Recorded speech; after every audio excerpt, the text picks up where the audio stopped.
పంటలు ఎండిపోవడంలో మార్పు, పోలీసులు విపరీతంగా అక్రమ కేసులు పెట్టి ప్రజల్ని వేధించడంలో, ప్రతిపక్షాలను వేధించడంలో, నిర్బంధించడంలో, జైళ్లను నింపడంలో మాత్రం మార్పు మొదలైంది. ప్రజాపాలన అన్నారు. ఈ ప్రజాపాలనలో ఇవాళ నిర్బంధాలు ఎక్కువైపోయినాయి. జైళ్లు నింపడంలో మాత్రం మార్పు మొదలైపోయింది. ఇగో ఇది ఈరోజు కాంగ్రెస్ ప్రభుత్వం అందించింది.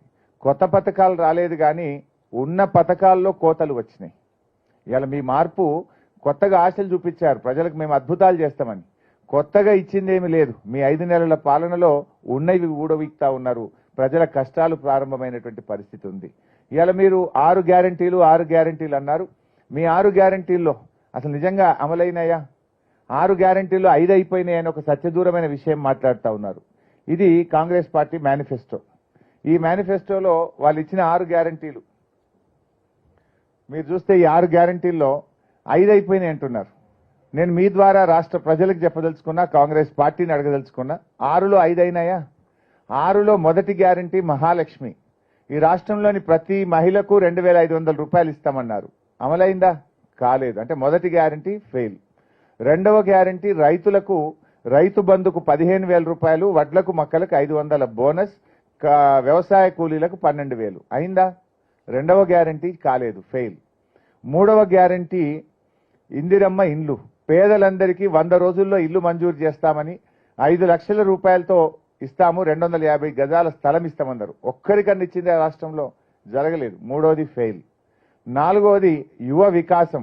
విద్యార్థులందరికీ 5 లక్షల విద్యా భరోసా కార్డు అన్నారు, నిరుద్యోగ భృతి అన్నారు. నాలుగోది కూడా అమలు కాలేదు, ఫెయిల్. ఐదవది చేయూత.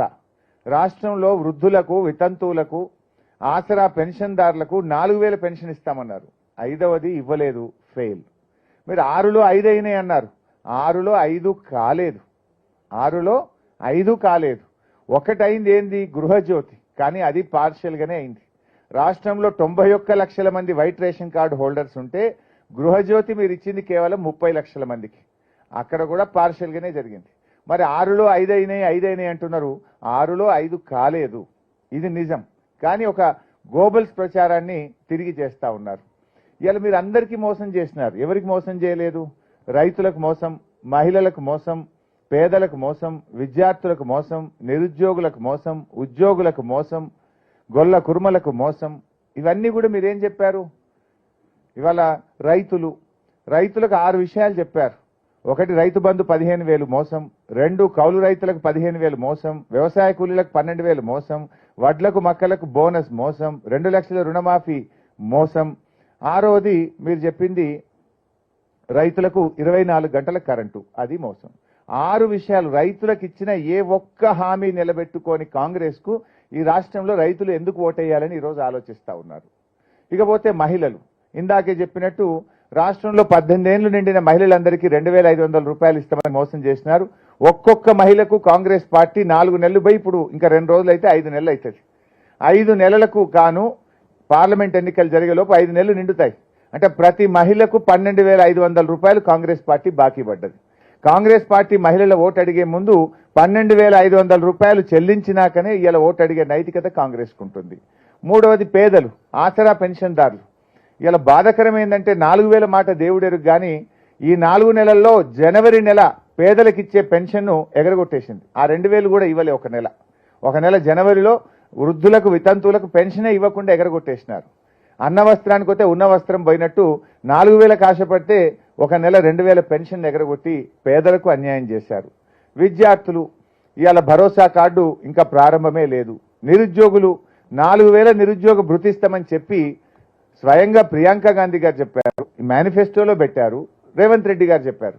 మేము అసెంబ్లీలో ఎప్పటి నుంచి అమలు చేస్తారంటే బట్టి విక్రమార్క గారు లేచి మీరందరూ సాక్ష్యం దానికి, మేము నిరుద్యోగ భృతి ఇస్తామని ఎక్కడా చెప్పలేదు, 6 గ్యారెంటీల్లో చెప్పలేదు, ఎన్నికల్లో చెప్పలేదు అని నిండు అసెంబ్లీలో పట్టపగలు అబద్ధమాడి చేతులెత్తేసిన తీరు పట్ల ఇవాళ రాష్ట్రంలోని నిరుద్యోగులు చాలా తీవ్రమైనటువంటి ఆగ్రహంతో ఉన్నారు.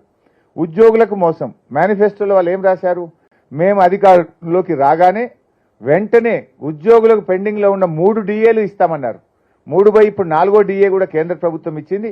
ఇవాళ 4 డిఏలు పెండింగ్ పెట్టి రిటైర్ అయిన ఉద్యోగులకు పెన్షనరీ బెనిఫిట్స్ ఇవ్వకుండా రాష్ట్రంలోని ఉద్యోగులను కూడా కాంగ్రెస్ పార్టీ మోసం చేసింది. అందువల్ల ఇలా రాష్ట్ర ప్రజలు తప్పకుండా నిజంగా మార్పు కోరుకుంటున్నారు.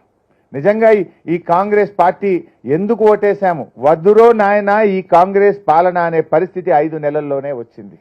ఇలా రైతులు కేసీఆర్ను గుర్తు చేసుకుంటున్నారు, మహిళలు కేసీఆర్ను గుర్తు చేసుకుంటున్నారు, పెన్షన్దారులు తిరిగి కేసీఆర్ను గుర్తు చేసుకునేటువంటి పరిస్థితి ఇలా స్పష్టంగా కనబడతా ఉంది. ఇలా మనం మన చట్ట ప్రకారంగా ఎవరైనా ఒక చెక్ ఇచ్చారనుకోండి, చెక్ బౌన్స్ అయితే ఏమవుతుంది, చట్ట ప్రకారంగా శిక్ష పడుతుంది. కానీ ఈ రాష్ట్రంలో కాంగ్రెస్ పార్టీ ఇచ్చిన బాండ్ పేపర్ బౌన్స్ అయింది. బాండ్ పేపర్ బౌన్స్ అయినప్పుడు శిక్ష పడాలనే వద్దా కాంగ్రెస్కు? మీ బాండ్ పేపర్ మీద 100 రోజుల్లో 6 గ్యారెంటీలు అమలు చేస్తాం, పదవీ బాధ్యతలు చేపట్టగానే మొదటి సంతకం 6 గ్యారెంటీల మీద అన్నారు, మొదటి అసెంబ్లీలో చట్టబద్ధత తెస్తామన్నారు, 100 రోజుల్లో అమలు చేస్తామన్నారు. You are failed in all these 3 issues. ఒకటి, మొదటి సంతకం పెట్టలేదు, అసెంబ్లీలో చట్టబద్ధత తేలేదు, 100 రోజుల్లో అమలు చేయలేదు. అందువల్ల బాండ్ పేపర్ బౌన్స్ చేసిన కాంగ్రెస్ పార్టీకి ఈ పార్లమెంట్ ఎన్నికల్లో ప్రజలు శిక్ష వేయాలని ఈరోజు డిసైడ్ చేసుకున్నారు. కానీ ఇలా కొత్త నాటకం కూడా స్టార్ట్ చేసినాడు ముఖ్యమంత్రి గారు. అసెంబ్లీ ఎలక్షన్ల ముందు ప్రామిసరీ నోట్లు, ఇప్పుడు అన్ని గాడ్ ప్రామిస్లు. అసెంబ్లీ ఎన్నికల ముందు ప్రామిసరీ నోట్లు ఇచ్చి ప్రజల్ని ఓట్లు వేయించుకునే ప్రయత్నం చేశారు. ఇప్పుడు తాజాగా ఏ ఊరికి పోతే ఆ ఊరి దేవుడి మీద ఒట్టు పెట్టి ఓట్లు వేయించుకునే ప్రయత్నంలో ఇలా మన కాంగ్రెస్ ప్రభుత్వం, ముఖ్యమంత్రి రేవంత్ రెడ్డి గారు ఉన్నారు. డెఫినెట్గా వాళ్ళకి తగిన గుణపాఠం తప్పదు. ఈ గాడ్ ప్రామిస్లను ప్రజలు ఇలా నమ్మే పరిస్థితుల్లో లేరు.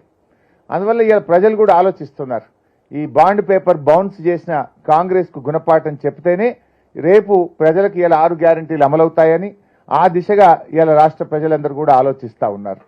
ఎందుకంటే మీరు 6 గ్యారెంటీల విషయంలో ఆ రోజు కాళ్ళల్లో మొక్కి చేతులల్లో మొక్కి ప్రజల్ని నమ్మించి ఇలా బాండ్ పేపర్ల మీద రాసిస్తేనే ప్రజలు నమ్ముతారని చెప్పి మీరు నమ్మించి మోసం చేసింది కనుక డెఫినెట్గా మీకు తగిన గుణపాఠం ఇలా ప్రజలు చెప్పేటువంటి పరిస్థితుల్లో ఉన్నారు.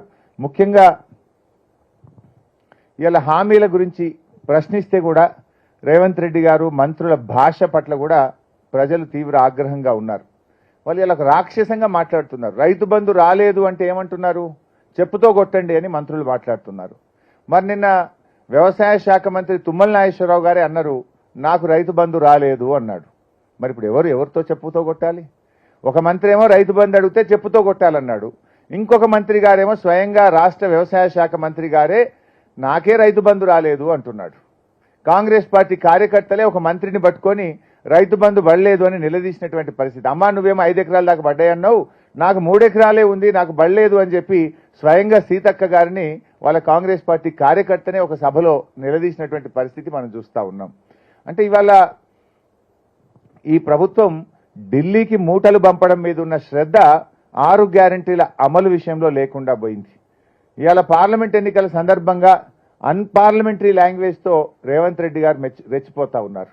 దీన్ని ఇలా ప్రజలు నచ్చట్లేదు. ఇవాళ మీరు చూడండి, రేవంత్ రెడ్డి గారి భాష కానీ బాడీ లాంగ్వేజ్ కానీ ఇవాళ రాష్ట్రం యొక్క పరువు తీసే విధంగా, అరే తెలంగాణ రాష్ట్ర ముఖ్యమంత్రి ఇట్లా మాట్లాడతాడా, ఇదేం భాష అని ప్రజలు అసహ్యించుకుంటున్నారు.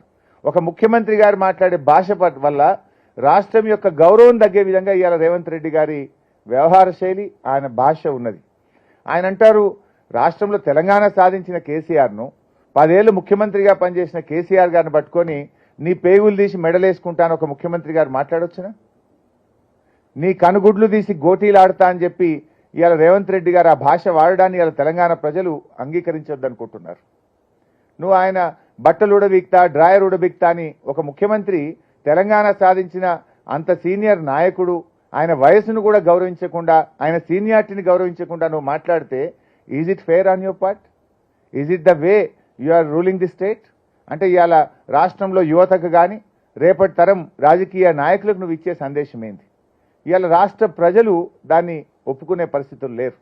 ఇలా కేసీఆర్ గారి పట్ల కానీ మీరు వాడుతున్న భాష పట్ల, మీ యొక్క బాడీ లాంగ్వేజ్ పట్ల, నీ యాటిట్యూడ్ పట్ల ఇవాళ రాష్ట్ర ప్రజలు తప్పకుండా తగిన గుణపాఠం చెప్పేటువంటి పరిస్థితుల్లో ఇవాళ ప్రజలు ఆలోచిస్తూ ఉన్నారు. ఎందుకంటే ఆయన ప్రయత్నం వల్ల కూడా మీరు చూస్తే కేసీఆర్ గారు ఏం చేస్తే దాన్ని రివర్స్ చేసే ఆలోచనలో ఉన్నాడు. ఇలా కొత్త జిల్లాలు ఏర్పాటు చేసి పరిపాలన వికేంద్రీకరణ జరిగితే ఈయనంటాడు జిల్లాలు తీసేస్తా అంటాడు. ఏ జిల్లా తీస్తావు? జిల్లాలు తీస్తే ప్రజలు ఊరుకుంటారా? జిల్లాలు తీయడం ద్వారా నువ్వు ఏం మెసేజ్ ఇవ్వాలనుకున్నావు? ఒక కొత్త జిల్లా వస్తే ఇలా భూపాలపల్లి జిల్లా వచ్చింది. అక్కడ ఏం బెనిఫిట్ వచ్చింది? అక్కడ ఒక మెడికల్ కాలేజ్ వచ్చింది, ఒక జిల్లా ఆసుపత్రి వచ్చింది. జిల్లా రావడం ద్వారా ఉన్నత అధికారులు వచ్చి అక్కడ అడ్మినిస్ట్రేషన్ ఫోకస్ రావడం ద్వారా ప్రజలకు పరిపాలన దగ్గరగా వచ్చింది. దాన్ని తీసేయాలనుకుంటున్నారా మీరు?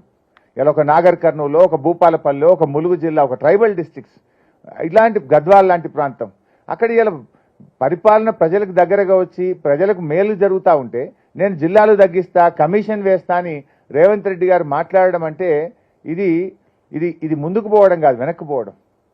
ఇది సరి అయినటువంటి పద్ధతి కాదు. అంటే ఒక గుడ్డి వ్యతిరేకతతో కేవలం పగ ప్రతీకారంతో ఇవాళ ప్రభుత్వాన్ని నడుపుతున్నట్టు కనబడుతుంది తప్ప మేము గత ప్రభుత్వం కంటే మేలుగా పనిచేస్తాము, బాగా పనిచేసి పేరు తెచ్చుకునేటువంటిది ఈ ప్రభుత్వంలో కనబడతలేదు. ఎంతసేపు పగ ప్రతీకారం అనేటువంటిది మాత్రమే రేవంత్ రెడ్డి గారిలో ఈరోజు కనబడతా ఉంది. మీరేమన్నారు ఆ రోజు? మాటలు కోటలు దాటుతున్నాయి, చేతల్లో గడప దాటని పరిస్థితి రేవంత్ రెడ్డి ప్రభుత్వాన్ని. ఆ రోజు ఏమన్నారు? ప్రమాణ స్వీకారం చేసేటప్పుడు ప్రగతి భవన్ ముందు ఇనుప కంచెలు బద్దలు కొడుతున్నామో అన్నారు. అది పెట్టిందే కాంగ్రెస్ ప్రభుత్వం. మీ మేనిఫెస్టోలో ఏం చెప్పారు? ప్రతిరోజు ముఖ్యమంత్రి ప్రజల్ని కలుస్తాడు, మాది ప్రజాపాలన అన్నారు. ఏం జరిగింది? మొదటి రోజే కలిసిండు రేవంత్ రెడ్డి. ఒక్కరోజు మొదటి రోజు మాత్రమే ప్రజల్ని కలిసిండు, మళ్ళా ప్రజల్ని కలిస్తే ఒట్టు. రెండవ రోజు మంత్రులు పోయిండ్రు, వాళ్ళు ఒక 2 రోజులు కలిసిండ్రు. ఇక మూడో రోజు తర్వాత అవుట్ సోర్సింగ్ ఉద్యోగులే మిగిలింది అక్కడ. మరి ఇదేనా ప్రజాపాలన? నువ్వు బద్దలు కొట్టి ఏం చేసినావు? ప్రజలకు దొరకకుండా అయినావు. నువ్వు ప్రజల్ని నువ్వు కలుస్తలేవు. ఈరోజు ఇలా 3,50,000 దరఖాస్తులు వచ్చినాయి ప్రజాపాలనలో. ఒక్క దరఖాస్తు అయినా పరిష్కారం అయిందా? ఆ కాయిదాలన్నీ ఎక్కడ పోయినాయి? ప్రజలు ఎంతో దూరంతో ఆశతో ముఖ్యమంత్రి కలుస్తాడని వస్తే నువ్వు కలవకపోతివి, నీ మంత్రులు కలవకపోయే. పెట్టిన దరఖాస్తులకు ఈ రోజు వరకు స్పందన లేదు, దాని యొక్క ఫలితం లేదు. 3,50,000 దరఖాస్తులు ఇప్పటి వరకు వచ్చినట్టు సమాచారం. దాని మీద వైట్ పేపర్ రిలీజ్ చేయండి. మీరు ఎంతమందికి మేలు చేసిండ్రు, ఆ 3,50,000 దరఖాస్తుల్లో ఎన్ని పరిష్కారమైనవో చెప్పగలుగుతారా? అంటే మీ ప్రజాపాలన అట్టర్ ఫ్లాప్. కేవలం ఎన్నికల ముందు మాటలకు పనికొచ్చింది తప్ప అధికారంలోకి వచ్చినాక ప్రజాపాలన అంతా ఒక ఫార్స్గా మారిపోయింది. ప్రజల్ని కలవడం అనేటువంటిది లేదు అనేది ఇవాళ అర్థమైపోయింది. రేవంత్ రెడ్డి గారు ఎంతసేపు గతంలో ప్రతిపక్షంలో ఉన్నా, ఇప్పుడు అధికారంలో ఉన్నా సోషల్ మీడియాను దుర్వినియోగం చేసి ప్రతిపక్ష నాయకుల యొక్క క్యారెక్టర్ అసాసినేషన్ చేయడము, వాళ్ళ మీద బురద జల్లేటువంటి ప్రయత్నం చేయడము, ప్రజల్లో అనుమానాలు కలిగించేటువంటి ప్రయత్నంలోనే ఆయన ఎక్కువ చొరవ చూపుతున్నాడు. వాస్తవంగా డెలివరీ తక్కువైంది. ఎంతసేపు ప్రతిపక్షాల మీద ఇబ్బంది పెట్టేటువంటి విషయమే తప్ప ఇంకోటి ఏముంది? ఇవాళ మా సోషల్ మీడియా యాక్టివిస్ట్ అయినటువంటి సాల్వాజీ మాధవ్ మీద ఇవాళ అక్రమ కేసు పెట్టి ఆయన్ని జైల్లో పెట్టారు. ఇలా బీఆర్ఎస్ కార్యకర్తలు ఎవరైనా సోషల్ మీడియాలో పోస్టులు పెడితే ఈయన పోలీసులు పిలిచి బెదిరిస్తున్నారు, డిలీట్ చేయమంటున్నారు, అక్రమ కేసులు పెడతా ఉన్నారు. ఇది ఆ ప్రజాపాలన? అంటే ప్రజలకు స్వేచ్ఛ లేకుండా చేసి ప్రతిపక్షాలను గొంతు నొక్కి ప్రతిపక్ష కార్యకర్తల మీద అక్రమ కేసులు పెట్టి భయభ్రాంతులకు గురి చేసి నువ్వు ప్రజాపాలన చేస్తున్నా అని ఎవరి చెవుల్లో పువ్వులు పెడతా ఉన్నారు. ఇవన్నీ కూడా ఇలా ప్రజలు గమనిస్తూ ఉన్నారు. గతంలో నువ్వేమన్నావు? పార్టీలు మారే వాళ్ళని రాళ్లతో కొట్టి చంపాలని మాట్లాడినావు, రాళ్లతో కొట్టాలన్నావు. ఇవాళ ఏం చేస్తుండ్రు? ఇవాళ అప్పుడేమో ప్రవచనాలు చెప్పిండు పార్టీలు మారే వాళ్ళను రాళ్లతో కొట్టాలని. ఆ ప్రవచనాలు చెప్పిన రేవంత్ రెడ్డి ఇలా ఎడాపెడా కండువాలు కప్తూనే ఉన్నాడు. ఇంకా బాధ ఏంటంటే వాళ్ళ కాంగ్రెస్ పార్టీ జాతీయ మేనిఫెస్టో హైదరాబాద్లో రిలీజ్ చేసిండ్రు. మేనిఫెస్టోలో ఏముందంటే ఎవరైనా పార్టీలు మారితే ఆన్ ద స్పాట్ వాళ్ళ సభ్యత్వం పోవాలని ఆ మేనిఫెస్టోలో ఉంది. అదే వేదిక మీద బీఆర్ఎస్ ఎమ్మెల్యేలను కూర్చోబెట్టిండ్రు. బీఆర్ఎస్ పార్టీ మీద గెలిచిన ఎమ్మెల్యేలను కూర్చోబెడితే నీ మేనిఫెస్టో ఫార్సా లేదా నువ్వు చెప్పే మాటలు తప్ప? ఏది నమ్మాలి ప్రజల్ని? ఇప్పుడు ఇంకా జోక్ ఏంటంటే నువ్వు 100 రోజులు అమలు చేస్తున్నా అన్న నీ మేనిఫెస్టోని అట్టర్ ఫ్లాప్ అయితే ఇప్పుడు మళ్ళీ కొత్త మేనిఫెస్టో రిలీజ్ చేసిండ్రు. ఎట్లా నమ్మాలి నీ మేనిఫెస్టోను? నువ్వు ఇచ్చిన మేనిఫెస్టోనే నువ్వు అమలు చేయడంలో దారుణంగా ఫెయిల్ అయిపోయి మళ్ళీ కొత్త మేనిఫెస్టో పెట్టడం అంటే ఇది ప్రజల్ని మోసపుచ్చడం. ప్రజలు తెలివైన వాళ్ళు. ఒకసారంటే నీ మాటలు నమ్మొచ్చు, మోసపోవచ్చు, కానీ ప్రతిసారి ప్రజల్ని మోసపుచ్చుతా అంటే అది జరగదనేటువంటి విషయాన్ని ఇవాళ రేవంత్ రెడ్డి గారు మరి గుర్తుపెట్టుకోవాల్సినటువంటి అవసరం ఉంది. ఇవాళ ప్రజలు కూడా డెఫినెట్గా మార్పు కోరుకుంటున్నారు. ఈ కాంగ్రెస్ పార్టీ నుంచి మార్పు కోవాలనుకుంటున్నారు, కాంగ్రెస్ పార్టీకి బుద్ధి చెప్పాలనుకుంటున్నారు.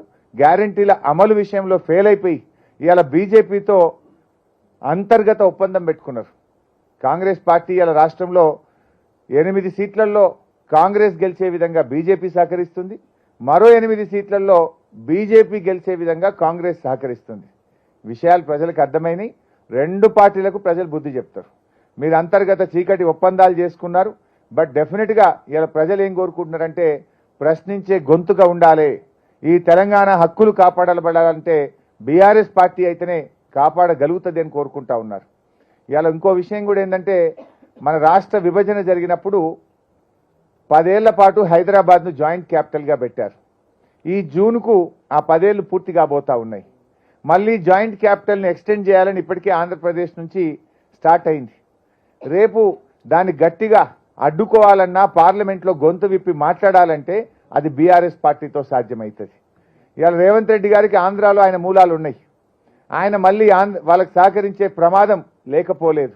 గతంలో కూడా 7 మండలాలను ఆంధ్రప్రదేశ్లో కలిపినప్పుడు బీజేపీ ప్రతిపాదించింది, కాంగ్రెస్ ఆ బిల్లుకు మద్దతు ఇచ్చింది.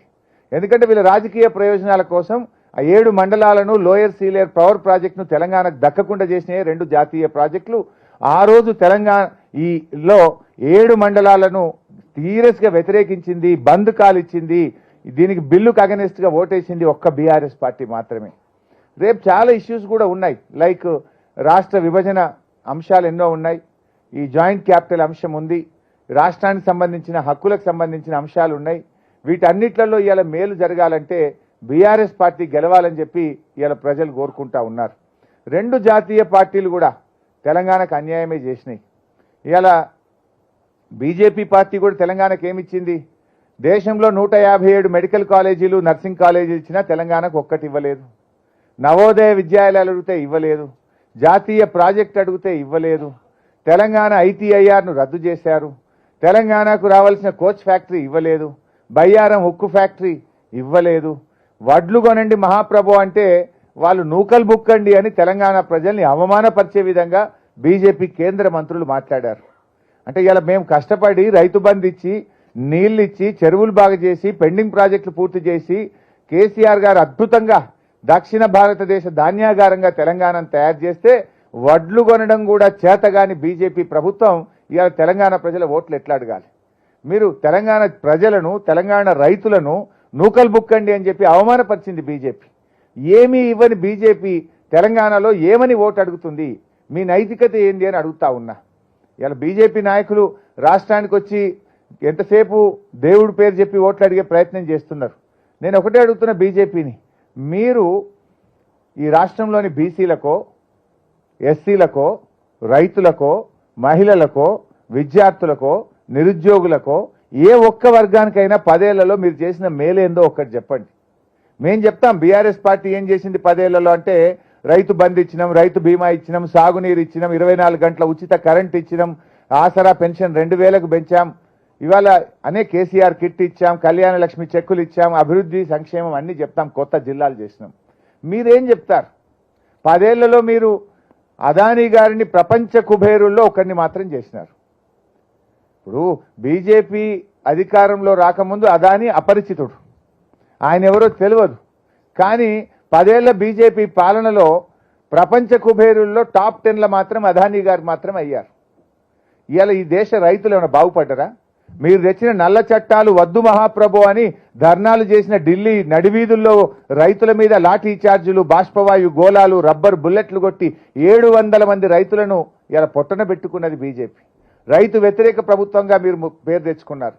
రైతులకు మీ మేనిఫెస్టోలో స్వామినాథన్ కమిషన్ రిపోర్ట్ అమలు చేస్తామని చేయకుండా మోసం చేసినారు. మద్దతు ధరకు చట్టబద్ధత తెస్తామని బీజేపీ రైతుల్ని మోసం చేసింది. ఏమిచ్చింది బీజేపీ? పేదలకు ఏమిచ్చారు? ఈ రాష్ట్రానికి ఏమిచ్చారు? ఏ వర్గం మీ 10 ఏళ్ల హయాంలో బాగుపడ్డది? ఇవాళ ప్రజలకు సమాధానం చెప్పాల్సిన అవసరం ఉంది. అందువల్ల ఇవాళ దళితుల విషయంలో కూడా ఇవాళ ఎస్సీలు కూడా ఆలోచిస్తున్నారు. ఎందుకంటే ఇవాళ బీజేపీ వర్గీకరణ చేస్తామని చెప్పి వాళ్ళు కనీసం బిల్లు మూవ్ చేయలేదు, వాళ్ళ మేనిఫెస్టోలో కూడా పెట్టినటువంటి పరిస్థితి లేదు.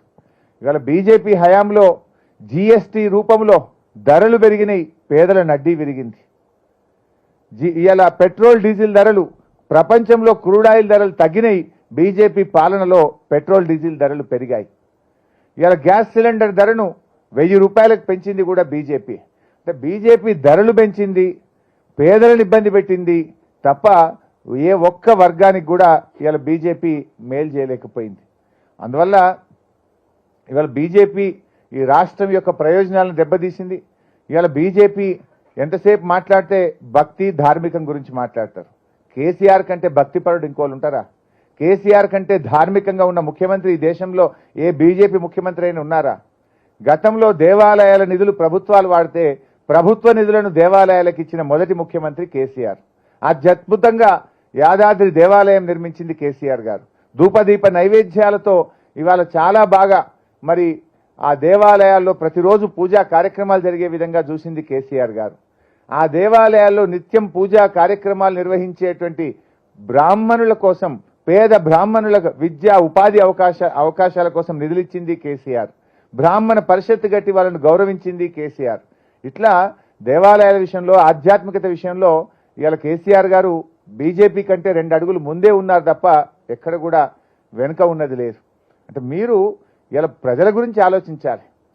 మీ హామీలు చూస్తూ ఉంటే కోటలు దాటుతున్నాయి. ఒకవైపు రాష్ట్రంలో ఎండలు మండుతా ఉన్నాయి.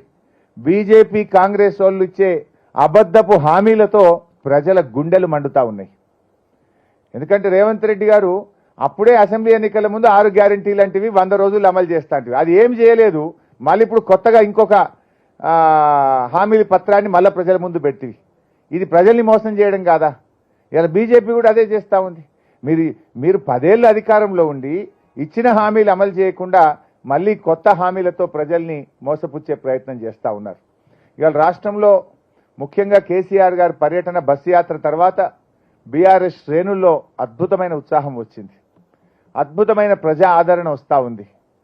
మేము ఊహించిన దానికంటే ఎక్కువగా యువత, విద్యార్థులు, రైతులు, మహిళలు స్వచ్ఛందంగా కేసీఆర్ గారి బస్సు యాత్రకు వచ్చి వారికి అపూర్వమైన రీతిలో స్వాగతం పలుకుతా ఉన్నారు. మాకు సంపూర్ణమైన విశ్వాసం కలుగుతా ఉంది. తప్పకుండా ఈ పార్లమెంట్ ఎన్నికల్లో కాంగ్రెస్ బీజేపీల కంటే ఎక్కువ సీట్లు బీఆర్ఎస్ పార్టీ సాధిస్తుంది. ఈ రాష్ట్రంలో అత్యధిక సీట్లు బీఆర్ఎస్ పార్టీ సాధిస్తుంది. ఒక నిశ్శబ్ద విప్లవం ఈ రాష్ట్రంలో రాబోతుందనేటువంటిది స్పష్టంగా మాకు కనబడతా ఉంది. ఎందుకంటే ప్రజలు ఇలా మార్పు కోరుకుంటున్నారు. ఈ కాంగ్రెస్ నుంచి మార్పు కోరుకుంటున్నారు. ఈ రివర్స్ గేర్లో పోతున్న కాంగ్రెస్ గురించి మార్పు కోరుకుంటున్నారు. అసలు ఏ ముఖ్యమంత్రి అయినా, రాష్ట్ర అధినేత రాష్ట్రం దివాలా తీసిందని చెప్తారండి? రాష్ట్రం దివాలా తీసిందని ముఖ్యమంత్రి చెప్తే రాష్ట్రానికి పెట్టుబడులు వస్తాయా? రాష్ట్రంలో పెట్టుబడులు రాకపోతే ఉద్యోగాల కల్పన జరుగుతుందా? రాష్ట్రంలో ఫీల్ గుడ్ ఫ్యాక్టర్ లేకపోతే రాష్ట్ర ప్రభుత్వ ఆదాయం తగ్గిపోదా? ఇవాళ రియల్ ఎస్టేట్ రంగం కుదేలైపోయింది. కొన్ని లక్షల మంది రియల్ ఎస్టేట్ మీద బతికే వాళ్ళు ఇవాళ రోడ్డు మీద పడ్డ పరిస్థితి వచ్చింది. రాష్ట్ర ప్రభుత్వ రిజిస్ట్రేషన్ ఆదాయం తగ్గిపోయింది. రాష్ట్రంలో పెట్టుబడులు తగ్గిపోయినాయి. రాష్ట్రంలో ప్రైవేట్ రంగంలో ఉపాధి కల్పన తగ్గిపోయింది. మీరు ఈ రకంగా మాట్లాడడం వల్ల భవిష్యత్తులో కరెంట్ ఉంటుందో ఉండదో, మీరు మంచినీళ్ళు ఇవ్వకపోవడం వల్ల ఇవాళ కన్ఫ్యూజన్లో పడ్డారు. ఒక దశలో బెంగళూరు నుంచి, మద్రాస్ నుంచి అన్ని పెట్టుబడులు హైదరాబాద్ వైపు చూసినాయి. అక్కడ త్రాగునీటి సమస్య వల్ల, అక్కడ ట్రాఫిక్ కంజెషన్ వల్ల, అక్కడ విద్యుత్ కోతల వల్ల తెలంగాణ వైపు అందరూ చూశారు. కానీ రేవంత్ రెడ్డి గారి తీరు చూసిన తర్వాత రాష్ట్రంలో పెట్టుబడిదారులు ఇలా పునరాలోచనలో పడ్డారు. మీకు పరిపాలన నైపుణ్యం లేక, మీ యొక్క ఆలోచన విధానం వల్ల ఇలా రాష్ట్రానికి మీరు నష్టం చేస్తారు, తీరని నష్టం చేస్తూ ఉన్నారు. కేసీఆర్ గారు 10 ఏళ్ళు ముందుకు తీసుకపోతే ఈ రాష్ట్రాన్ని మీరు వెనక్కు తీసుకుపోతున్నటువంటి పరిస్థితి ఉంది. ఇలా ఒక విశ్వాసం కలిగియాలి, విశ్వసనీయత పెంచాలి. కానీ మీరు ప్రతిపక్షాల మీద బురద జల్లాలని, గత ప్రభుత్వం మీద బురద జల్లాలని చెప్పి రాష్ట్రం పరువు తీసి రాష్ట్ర ప్రయోజనాలను దెబ్బతీసే విధంగా ఇవాళ రేవంత్ రెడ్డి గారు ప్రభుత్వం వ్యవహరిస్తూ ఉంది. ఇవాళ ఇంకో విషయం కూడా సమాధానం చెప్పట్లేదు రేవంత్ రెడ్డి గారు. బీజేపీ నాయకులే, ఎంపీ అరవింద్ గారు, వాళ్ళ శాసనసభా పక్ష నేత మహేశ్వర్ రెడ్డి గారు ఈయన బీజేపీలో చేరతాడని చెప్తున్నారు. ఆగస్టు సంక్షోభం అంటున్నారు. ఈయన మంచోడే కానీ మా బీజేపీలోకి రావాలంటున్నారు. దాన్ని ఎందుకు ఈయన ఖండిస్తలేడు ఇవాళ వరకు? నేను బీజేపీలో చేరను అని ఎందుకు ఖండిస్తలేడు రేవంత్ రెడ్డి గారు? మాట్లాడిన వాళ్ళు ఎవరు? సీనియర్ బీజేపీ నాయకులు, ఎల్పీ నేత మాట్లాడుతున్నాడు. దాని మీద ఈ రోజు వరకు స్పందన లేదు. అంటే ఇవన్నీ కూడా ప్రజల్లో అనుమానాలు వస్తూ ఉన్నాయి. ముఖ్యంగా ముస్లిం మైనార్టీస్ విషయంలో బీజేపీ కాంగ్రెస్లు ఇవాళ కాంగ్రెస్ పార్టీ కూడా తీవ్రమైనటువంటి అన్యాయం చేసింది. రాష్ట్రంలో ఎన్నికల ముందు ఏం చెప్పారంటే కవిత గారు అరెస్ట్ కాలేదు కనుక బీజేపీ బీఆర్ఎస్ ఒకటి అనే ఒక దుష్ప్రచారం చేసి అబద్ధాలను గోబల్స్ ప్రచారం చేసి రాజకీయంగా మైనార్టీల ఓట్లు వేయించుకునే ప్రయత్నం చేశారు. ఇవాళ కవిత గారు అరెస్ట్ అయినారు. ఆ విషయం రాష్ట్ర ప్రజలు చూస్తున్నారు. నిజంగా మేము బీజేపీతో కలిస్తే ఇవాళ దేశంలో ఏం జరుగుతుంది? బీజేపీతో కలిస్తే జోడీ లేదంటే ఈడీ. అదే జరుగుతుంది కదా, అక్రమ కేసులే కదా జరుగుతున్నాయి. ఈరోజు మైనార్టీల విషయంలో हमारे तमाम मुसलमान बहनों से भाइयों से मेरा एक ही गुजारिश है, आप लोग सोचना चाहिए। आज रेवंत रेड्डी ने माइनॉरिटीज को धोखा दिया है। माइनॉरिटीज को पहली सरकार है, एक बगैर माइनॉरिटी मिनिस्टर आज कोई हुकूमत बना है, वो सिर्फ रेवंत रेड्डी का हुकूमत है। इसके पहले या कांग्रेस भी रहने दो, तेलुगुदेशम भी रहने दो, बीआरएस भी रहने दो, कम से कम एक माइनॉरिटी मिनिस्टर तो रहता था। केसीआर साहब के हुकूमत में दूसरी बार दो ही मिनिस्टर स्वेरिंग सेरेमनी करे, एक है केसीआर, दूसरा है महमूद अली साहब होम मिनिस्टर। इतना इज्जत हमने आपके लिए दिया है, लेकिन 12 मिनिस्टर को लेके भी एक मुसलमान को मिनिस्टर नहीं दिया। आपके वोटों से सरकार बना, आपको आज गवर्नमेंट में जगह नहीं मिला। ये अफसोस की बात है, आप सोचने की बात है। दूसरी बात, 4000 करोड़ रुपए बजट में माइनॉरिटीज के लिए देते बोले, आज आधा भी नहीं दिए। तीसरी बात, जो रमजान का तोहफा था, जब तक केसीआर थे रमजान का तोहफा मिला, जैसा कांग्रेस आ गया तोहफा बंद। तीसरी बात, इमाम मौजम साहब को 12,000 देते बोले, अब 5,000 भी जो पहले मिल रहा था वो भी आज नहीं मिल रहा है। आप लोग सोचिए, ये रेवंत रेड्डी ने मोदी साहब को जाके बड़े भाई बोलता, राहुल गांधी को भाई बोलता। अब तुम किसके साथ है? बड़े भाई आगे भी तुम्हारा आशीर्वाद चाहिए बोल रहा, बोले तो आगे भी उन्हें ही प्रधानमंत्री बनता, उनको आपको उनका आशीर्वाद चाहिए। आप क्या बोलना, 5 दिन पहले 10 दिन पहले नोटिफिकेशन आने वाला है, आप जाके आगे भी आशीर्वाद चाहिए बोल रहे। बोले तो राहुल गांधी प्रधानमंत्री नहीं बनता क्या? फिर आगे उनका आशीर्वाद आप क्यों पूछ रहे? ये सोचने की बात है, ये अंदर से उन्हें मिला हुआ है। बोलता है कि अदानी साहब अच्छा है, अदानी से गला मिलता है जे, और गुजरात मॉडल बनाओ बोल रहा तेलंगाना को। बोले तो गोधरा जैसा काम तेलंगाना में करना बोल के आप बोलना चाह रहे क्या? गुजरात मॉडल फेल्यूर मॉडल बोल के राहुल गांधी बोलता, आप जाके गुजरात मॉडल बनाओ बोल रहे। बोले तो क्या बोलना चाह रहे आप लोग? ये बात हमारे तमाम मुसलमान बहनों भाइयों आप लोग सोचना, all minority should think. BRS is a secular party. తప్పకుండా బీఆర్ఎస్ పార్టీ అన్ని వర్గాల ప్రయోజనాలు కాపాడడం కోసం పనిచేస్తుంది. రేపు పార్లమెంట్లో కూడా అన్ని వర్గాల ప్రయోజనాల కోసం పనిచేస్తుంది. ఎక్కడైనా మైనారిటీస్కి అన్యాయం జరిగితే గలం విప్పుతుంది, ఆ ప్రభుత్వాల మీద పోరాడుతుంది. అది ఏ ప్రభుత్వం ఢిల్లీలో వచ్చినా తప్పకుండా పోరాడుతుంది. బీఆర్ఎస్ ఎప్పటికీ కూడా బీఆర్ఎస్ ఎప్పటికీ కూడా మైనారిటీలకు అన్యాయం చేయదు. బీఆర్ఎస్ ఎప్పటికీ కూడా బీజేపీతో కలవదు. మైనార్టీల పక్షపాతిగా హిందూ ముస్లింలను 2 కళ్ళుగా భావించి ఇద్దరిని సమంగా ముందుకు తీసుకుపోయేటువంటి పార్టీ ఇలా బీఆర్ఎస్ పార్టీ. ఈ విషయాన్ని అందరూ కూడా మైనార్టీ సోదరులు కూడా గమనించాలి. ఇవాళ 8 సీట్లలో బీజేపీ గెలుపుకు పరోక్షంగా రేవంత్ రెడ్డి సహకరిస్తా ఉన్నాడు. ఈ కుట్రలో మైనార్టీలు భాగస్వామ్యం కావద్దని, ఈ కుట్రలను తిప్పికొట్టాలని, బీఆర్ఎస్ పార్టీని ఆశీర్వదించాలని కూడా నేను ముస్లిం మైనార్టీ సోదరులందరినీ, క్రిస్టియన్ మైనార్టీ సోదరులను, అన్ని మైనార్టీ వర్గాలను కూడా నేను ఈ సందర్భంగా కోరుతా ఉన్నాను. సో మిత్రులారా, ఈ రకంగా డెఫినెట్గా ఈ ఎన్నికల్లో ప్రజలైతే మార్పు కావాలని కోరుకుంటున్నారు. ఈ ప్రభుత్వం 5 నెలల్లోనే అభాస్పాలైపోయింది. ప్రజలకు ఇచ్చిన హామీలు అమలు చేయడంలో అట్టర్ ఫ్లాప్ అయిపోయింది. అందువల్ల ఒక ప్రశ్నించే గొంతుగా ఉండాలి. ఈ హామీలు అమలు కావాలంటే రాష్ట్రంలో బీఆర్ఎస్ గెలిస్తేనే రేపు ప్రధాన ప్రతిపక్షంగా మేము గట్టిగా కాంగ్రెస్ మెడలు వంచి పోరాటం చేసి ప్రజల పక్షాన మేము నిలబడగలుగుతాం. అదేవిధంగా కేంద్రంలో కూడా ఈరోజు చూస్తూ ఉంటే బీజేపీకి మెజార్టీ వచ్చే పరిస్థితి లేదు, కాంగ్రెస్కి మెజార్టీ వచ్చే పరిస్థితి లేదు. మళ్ళీ సంకీర్ణ యుగం, రీజనల్ పార్టీలే ఈ దేశంలో కీలక భూమిక పోషించబోతా ఉన్నాయి. ఈ పరిస్థితుల్లో బీఆర్ఎస్ అత్యధిక సీట్లు గెలవడం ద్వారా తప్పకుండా కేంద్ర రాజకీయాల్లో కూడా ప్రధాన భూమిక పోషించి ఈ రాష్ట్ర హక్కులను కాపాడడంలో, ఈ రాష్ట్ర ప్రయోజనాలు కాపాడడంలో బీఆర్ఎస్ పార్టీ ముందుంటుందని, ఇవాళ బీఆర్ఎస్ పార్టీని ఆశీర్వదించాలని రాష్ట్ర ప్రజలందరికీ నేను అపీల్ చేస్తా ఉన్నాను. Thank you.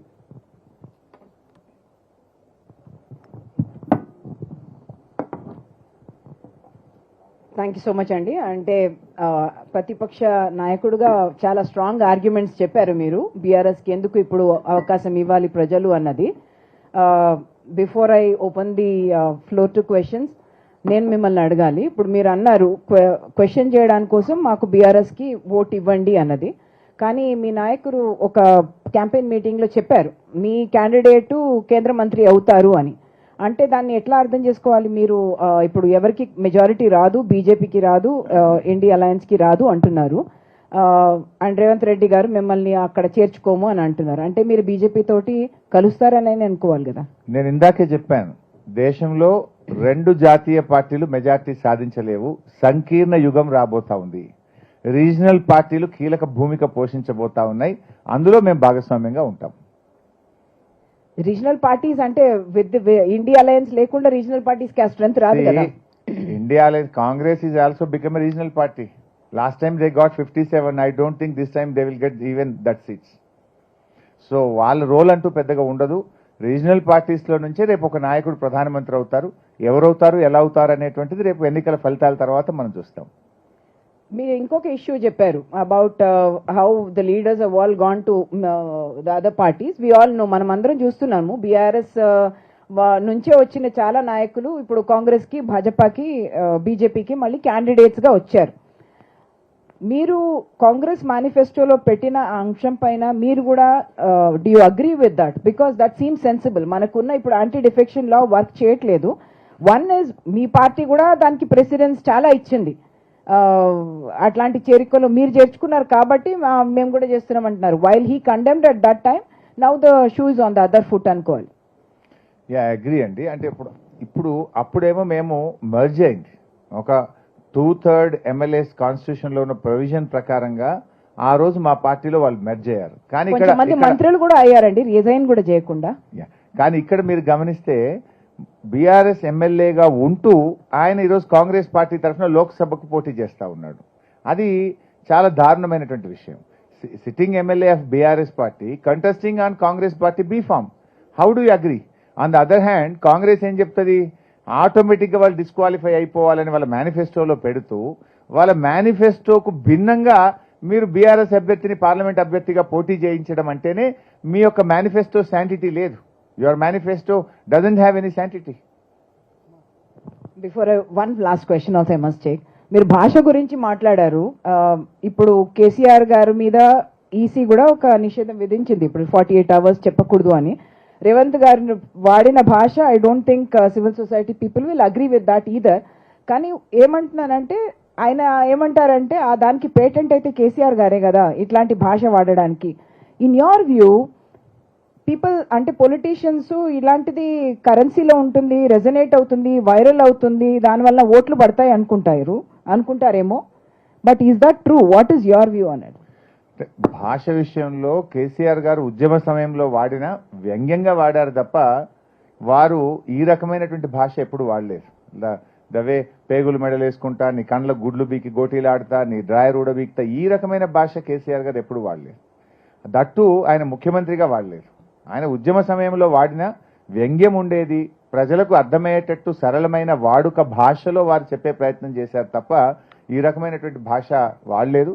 ఇవాళ నిజానికి ముఖ్యమంత్రిగా రేవంత్ రెడ్డి గారు మాట్లాడే భాష పట్ల మాత్రం రాష్ట్రంలో ప్రజలు, విద్యావంతులు, మేధావులు ఎవరు కూడా దాన్ని హర్షించడం లేదు.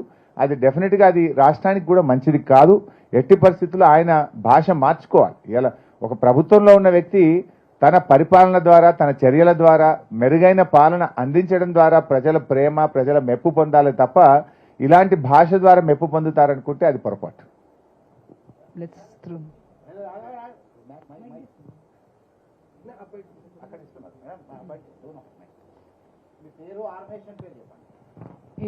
నేను రవికుమార్ అండి, టీవీ5 రిపోర్టర్ని. మీ పార్టీ నుంచి బీఆర్ఎస్కు నుంచి బీజేపీకి అటు కాంగ్రెస్కు వెళ్ళినటువంటి కొంతమంది క్యాండిడేట్స్ ఇప్పుడు బరిలో ఉన్నారు. ఏ మేరకు బీఆర్ఎస్కు నష్టం అవుతుంది వాళ్ళ ద్వారా, లేదంటే ఆ చేర్చుకున్నటువంటి పార్టీలకు, బరిలో నిలిపినటువంటి పార్టీలకు డ్యామేజ్? నిజంగా చెప్పాలంటే మాకు లాభమైంది. ఇవాళ ప్రజలు వాళ్ళని అసహించుకుంటున్నారు.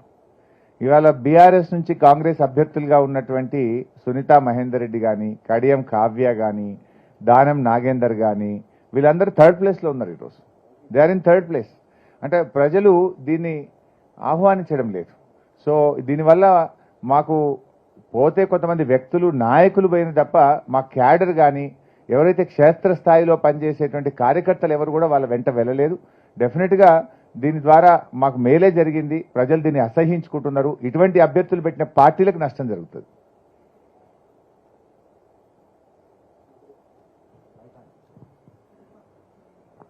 Name and organisation.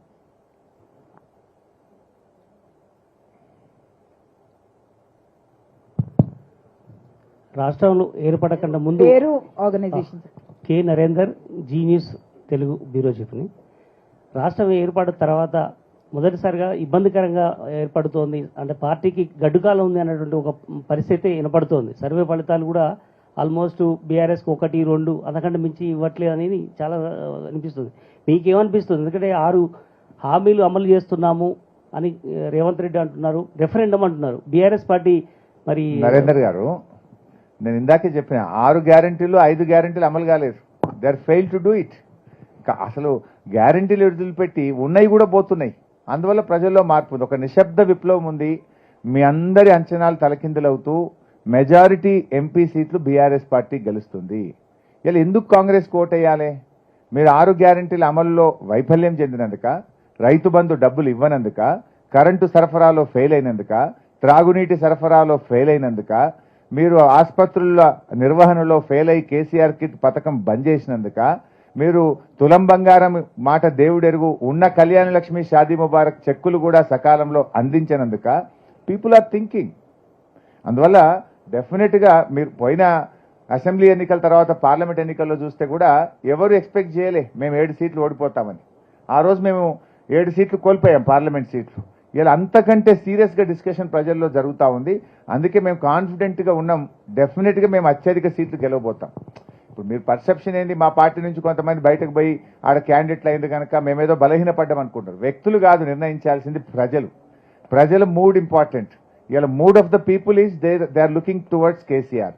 రైతులు, మహిళలు, ఆసరా పెన్షన్దారులు, ఈ మేజర్ వర్గాలన్నీ కూడా ఇలా కేసీఆర్ వైపు చూస్తున్నారు. ఇలా మాదిగల విషయంలో కూడా 3 పార్లమెంట్ సీట్లుంటే ఒక్కటి కూడా మాదిగలకు టికెట్ ఇవ్వకుండా కాంగ్రెస్ అన్యాయం చేసింది. స్వయంగా కాంగ్రెస్ పార్టీ నాయకుడు మోత్కుపల్లి నరసింహులు గారే చెప్తున్నారు. అదేవిధంగా బీజేపీ వాళ్ళ మేనిఫెస్టోలో వర్గీకరణ గురించి చెప్పకపోవడం వల్ల ఇలా మాకు మాదిగల్లో మెజారిటీ ఓట్లు ఇలా బీఆర్ఎస్కి వస్తున్నాయి. రైతు బంధు రాకపోవడం వల్ల మెజారిటీ రైతులు కరెంటు కోతల వల్ల, మోటార్లు కావడం వల్ల మా వైపు చూస్తున్నారు. ఆసరా పెన్షన్దారులకు 4,000 మాట ఇచ్చిపెట్టి ఇచ్చారు, కేసీఆర్ ఇచ్చే 2,000 కూడా రాకపోవడం వల్ల వాళ్ళు కూడా ఇలా మా వైపు చూస్తున్నటువంటి పరిస్థితి. అందువల్ల డెఫినెట్గా ఒక స్పష్టమైనటువంటి మార్పు కనబడుతుంది. ఇలా ఆటో వర్కర్స్ కూడా వాళ్ళకి 12,000 ఇస్తామని వీళ్ళు ఇవ్వలేదు, వాళ్ళు ఇలా ఆత్మహత్యలు చేసుకునే పరిస్థితి వచ్చింది. వాళ్ళు కూడా ఇలా బీఆర్ఎస్ వైపు చూస్తున్నారు. అందువల్ల చాలా సెక్షన్స్లో ఒక గుణాత్మకమైన మార్పు. అసెంబ్లీ ఎన్నికల ముందు ఉన్నటువంటి పరిస్థితి ఇలా కాంగ్రెస్కు లేదు, బీజేపీకి లేదు. V5 news Shekhar. మాజీ మంత్రి గారు, అంటే మీరు స్పీకర్ ఫార్మాట్లో రాజీనామా లెటర్ ఇవ్వకుండా రేవంత్ రెడ్డితో సవాల్లో ఏదైతే రైతు రుణమాఫీ పైన స్పీకర్ ఫార్మాట్లో ఇవ్వకుండా తను భయపడ్డాడు, ఆగస్టు 15 ఖచ్చితంగా నేను అంతలోపే రైతు రుణమాఫీ చేస్తాను, అందుకే భయపడే స్పీకర్ ఫార్మాట్లో కాకుండా వేరే ఫార్మాట్లో ఇచ్చాడు. శేఖర్, నేను నీకు ఇప్పుడే ఇచ్చేస్తాను. On the spot I give you in speaker format నీకు ఇస్తాను. రేవంత్ రెడ్డిది మీరు తెప్పియండి. రేవంత్ రెడ్డి తెప్పించిన 5 నిమిషాల్లో స్పీకర్ ఫార్మాట్లో శేఖర్కే ఇస్తాను రాజీనామా. రేవంత్ రెడ్డి మీరు తెప్పించుకోండి. నేను ప్రెస్ అకాడమీ చైర్మన్ శ్రీనివాస్ రెడ్డికి ఇవ్వమని అడిగాను. I correct your question. First of all 6 గ్యారంటీలు, రుణమాఫీ, ఈ రెండింటిని ఆగస్టు 15లోగా చేస్తే స్పీకర్ ఫార్మాట్లో రాజీనామా ఆమోదించుకొని మళ్ళీ పోటీ చేయను అని చెప్పాను. 6 గ్యారంటీలు మరియు రుణమాఫీ ఈ 2 6 గ్యారంటీలు కూడా నేను కొత్తగా పెడుతున్న నిబంధన కాదు. 100 రోజుల్లో చేస్తామని మీరు ప్రజల్ని మోసపుచ్చి చెయ్యని గ్యారంటీలను 15 ఆగస్టులోగా దేవుడి మీద ఒట్టు పెడుతున్నావు కదా, 15 ఆగస్టులోగా 6 గ్యారంటీలు రుణమాఫీ చెయ్యండి. I'm even ready. ఇదే ప్రెస్ క్లబ్కి మా విరాహత్ బైక్ ఇస్తా, లేకపోతే శేఖర్కి ఇస్తా, మీ దగ్గరనే పెట్టుకోండి, ఆయనది కూడా తెమ్మనండి. I'm ready. I'm a man of word. నేను అట్లా వెనుకకు పోయేవాడిని కాదు. రేవంత్ రెడ్డి లాగా పార్టీలు మార్చటోని కాదు, మాటలు మార్చటోని కాదు. సార్, నా పేరు రాజు, ఐ న్యూస్ అండి.